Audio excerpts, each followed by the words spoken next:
Olá, boa tarde a todos. Aqui quem fala é Luiz Fernando Roxo. Desculpa, estou arrumando a câmera aqui, gente. Legal. Aqui quem fala é Luiz Fernando Roxo. A gente está começando mais um bate-papo semanal de mercado. Hoje é quinta-feira, dia 21 de março, e a gente tem uma série de perguntas interessantes para fazer com relação ao futuro da economia, uma série de notícias para entender o que está acontecendo, quais são os prós e contras dessas coisas todas. Já temos uma pergunta aí do pastor, e além disso a gente tem um monte de coisa interessante sobre o Chipre, sobre o rebaixamento da Caixa Econômica e do BNDES pela Moody's e tudo mais. Então vamos lá. Vou tirar aqui meu rosto, gente, da tela, e vou colocar o site da Directa no fundo, para que não fique muito pesado, tá certo? E de vez em quando vou colocar meu rosto aqui no cantinho para vocês não esquecerem de mim. Muito bem, o que a gente tem hoje? A gente tem bastante notícia de Brasil, né? Na Ásia nós não temos quase nada. Nos Estados Unidos temos quase nada também. Foi aprovado o projeto de financiamento do governo, mas isso já era esperado, então não é nenhuma notícia adicional. Resultados também saindo lá em linha. A gente tem na Ásia super pouca coisa, e na Europa a gente tem a questão do Chipre, né? Eu acho que a notícia mais importante da semana no mundo certamente é essa, né? O Chipre é uma ilha, faz parte do euro, é uma ilha pequena e está numa situação econômica parecida com a da Grécia, que é um déficit enorme, uma dívida sobre o PIB absurda, 100 e tantos %, e uma taxa de juros para poder captar dinheiro muito alta.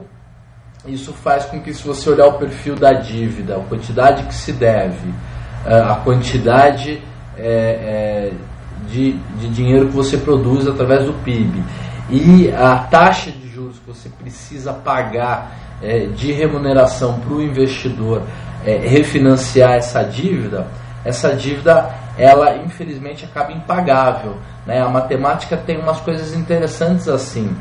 Às vezes, se há uma mudança muito grande em uma das variáveis, principalmente nessa questão macroeconômica de dívida, de inflação, esse tipo de coisa, principalmente nesse caso de dívida versus PIB, chega uma hora que, se a taxa de juros é muito grande, o seu PIB está fraco, então a projeção do seu PIB é pequena. Chega uma hora em que os credores fazem a conta e percebem que não vão receber, e aí a taxa de juros continua subindo. Isso é muito complicado. Então, para sair dessa armadilha, o que o Chipre propôs, junto com o Eurogrupo e o FMI, que são os fazedores de política macroeconômica na Europa e no Chipre, o que foi proposto era que o salvamento dos bancos que estão numa situação super crítica no Chipre fosse feita com o dinheiro, primeiro, do FMI, que emprestaria alguma coisa, segundo, o governo bancaria uma parte desse resgate, e terceiro, a população do Chipre através do imposto sobre saldo em conta corrente bancário, e aí confiscou todo o dinheiro, uma coisa semelhante ao curralito lá que foi feito na Argentina no começo da década, e obviamente muito parecido com o que a Zélia e o Collor fizeram em 1990, no começo de 1990, fazendo com que o Brasil entrasse em colapso, né? Não foi aprovado pelo Congresso, pelo Parlamento do Chipre, essa medida de cobrar um imposto sobre conta corrente. Então, isso, ao mesmo tempo que foi aventado, como não dá para dar uma canetada que nem foi feita no Brasil, ou uma canetada que nem foi feita na Argentina agora em 2000 e pouco, e uma canetada como seria feito, por exemplo, pelo Chaves em algum país totalitário. O Chipre tem lá uma democracia toda bem definida em termos de direitos e de divisão do poder, e o primeiro-ministro não tem poder de impor esse imposto sem passar pelo Congresso, e o Congresso jamais aprovaria uma medida impopular como essa. É um tiro no pé, é pedir para não ser votado na eleição seguinte. A gente tem que lembrar que numa sociedade democrata e amplamente democrata, você não pode tomar decisões impopulares. Então fica muito difícil fazer política macroeconômica, né? Então vamos lá. O que mais a gente tem então com relação ao Chipre? O FMI e o Eurogrupo apoiaram o parlamento e o governo do Chipre, o primeiro-ministro do Chipre, mostrando que reconhece tanto a vontade do governo de resolver o problema de maneira a dividir o tamanho da dívida, como o papel, né, e o sinal do parlamento de não aceitar isso, de não aceitar esse resgate forçado, mas eles apoiam o governo e vão ajudar o Chipre. O Chipre é uma dívida pequena, representa 3% do euro, eles, perto do que já gastaram por aí, ter o risco, e aí acho que é o mais importante que a gente pode falar sobre o Chipre, é isso. O problema lá é pequeno, se deixasse quebrar não seria algo notório e não seria algo reconhecido no mundo todo, ninguém nem lembraria da situação do Chipre. O problema de deixar os bancos do Chipre quebrar é o risco sistêmico, né? Todo o sistema econômico está entrelaçado. Se você deixar um grupo de bancos num país quebrar, isso pode levar a um efeito dominó, pode quebrar Portugal, pode quebrar a Espanha, pode quebrar a Grécia, que já está praticamente quebrada. Então o Eurogrupo não vai poder fazer isso, né? Então essas políticas anticíclicas são complicadas. Você tem que fazer, e o problema é que as pessoas não confiam mais na autoridade dos formuladores de política econômica, né, das autoridades monetárias. Fica complicado. O problema começou em 1800 e pouco, 1850, sei lá, quando se permitiu que banco fosse uma sociedade anônima. Uma sociedade anônima em que o limite, né, do risco que o dono anônimo do banco corre é o seu patrimônio líquido. E ele pode alavancar 10, 12, 15 vezes o capital que ele tem de patrimônio líquido. Então, se o cara não pode ser responsabilizado por um prejuízo 10 vezes o seu patrimônio, e como ele é anônimo, então não vai ter nenhum tipo de risco para ele, fazer banco, abrir o capital do banco e dar o dinheiro na mão do louco, alavancar que nem um débil mental, para gerar alavancagem, gerar ganho, se der certo, e se der errado você perde só o que você investiu, é muito simples, né? Então uma parte do problema do sistema financeiro é esse, uma parte grave do problema do sistema financeiro é esse. Você acaba dando uma alavanca gigante para uma pessoa sem que ela tenha responsabilidade sobre isso. Legal, não vamos mais falar disso, sobre o Chipre, mas vamos falar de algo parecido, que é Basileia, risco bancário, quantidade de risco que se corre e tudo mais. Vamos falar quando a gente for falar do Brasil. Então acho que a maneira que a gente vai linkar as notícias hoje é dessa maneira. A gente no Brasil tem uma série de notícias, mas uma delas a gente vai ressaltar. Acho que a primeira notícia que a gente viu hoje, né, uma notícia de hoje, mas uma notícia que está aqui no topo dos highlights, é que o governo vai desonerar em 2014, pretende desonerar 55 bilhões em impostos. Então você viu que ele baixou o imposto da cesta básica, ele baixa o imposto do carro aqui, ele faz política macroeconômica com decisões microeconômicas. Essa é a maneira como o governo faz. Então essa é a notícia. Porém, em 2013,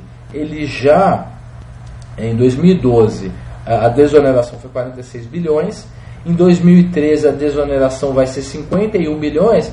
Então significa o quê? Que olhar essa notícia sem olhar para trás, sem entender o que ela representa, poderia dar uma impressão de que o governo é muito bonzinho. 55 bilhões de desoneração por imposto quer dizer que ele está ajudando alguns agentes da economia a pedalarem, a serem mais competitivos. Porém, todavia, se ele está gastando 51 bi esse ano e vai aumentar para 55, não é um número muito grande.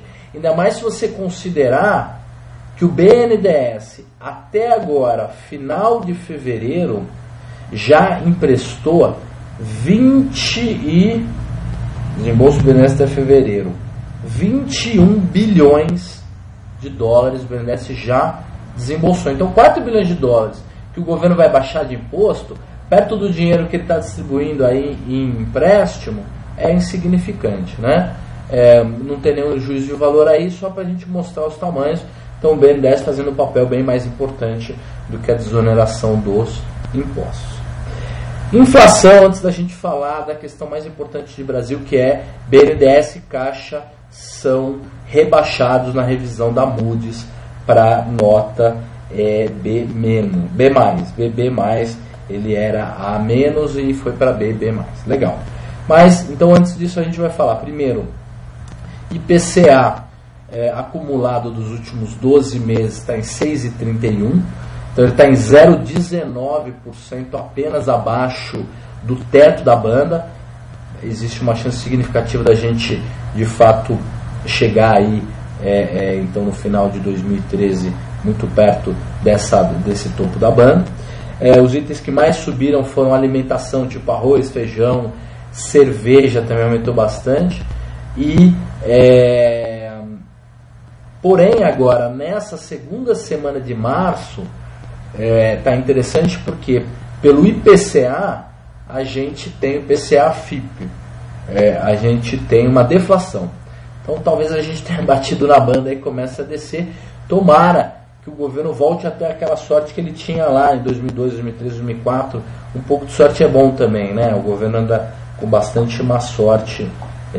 Má sorte tem muito a ver com as decisões que você tomou no passado, né? Se você se deixou muito exposto a coisas acontecerem de ruim, você aumenta o seu azar, mas o fato é que o governo está com bastante azar. Depois a gente teve então muita notícia de apagão de logística, né? Então problema grave em portos, aeroportos, principalmente portos, né?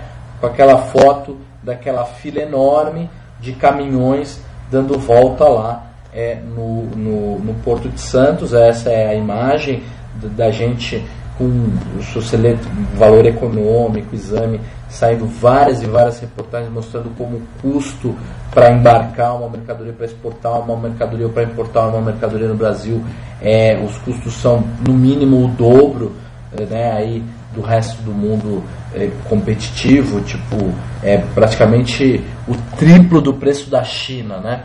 Só para vocês terem uma ideia.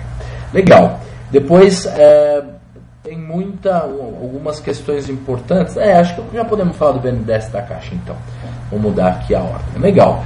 Então a notícia é a seguinte: a Caixa e o BNDES estavam lá tranquilos, tiveram balanços bons, vale ressaltar. Tanto o balanço do BNDES foi um balanço razoável, mas o balanço da Caixa melhorou muito. Melhorou o lucro, mas aí é que é o problema. Melhorou, aumentou muito a base de clientes e aumentou demais o quanto ele está alavancado, né? Aumentou demais a quantidade de empréstimos, é isso. A base de empréstimos, aumentou muito o passivo desses dois bancos. Então, a notícia BNDES e Caixa são rebaixados, mas a contradição é que o lucro melhorou. Parece que o balanço delas está melhor. E o Manteiga vem a público para dizer que essas duas instituições nunca estiveram tão saudáveis, tão sadias como estão hoje. O fato é o seguinte: o motivo pelo qual a Moody's rebaixou a Caixa e o BNDES para a nota de B+, é por causa, na revisão, ela fez isso na revisão, não foi nada, nenhum anunciado feito fora de contexto, quer dizer, quando ela anuncia essas mudanças, ela simplesmente anunciou que rebaixou o BNDES e Caixa. Legal. Qual o motivo que ela deu? Ela deu assim, exagerada influência do governo na gestão da empresa, utilização dos bancos para fazer política monetária, então usar o banco para fazer política monetária e, principalmente, pagar altos dividendos para o seu controlador. Então, a Caixa e o banco e o BNDES pagaram dividendos muito altos, né? Pagaram todo o lucro, que foi 95% do lucro que teve a Caixa e o BNDES, foi pago em dividendos para o governo.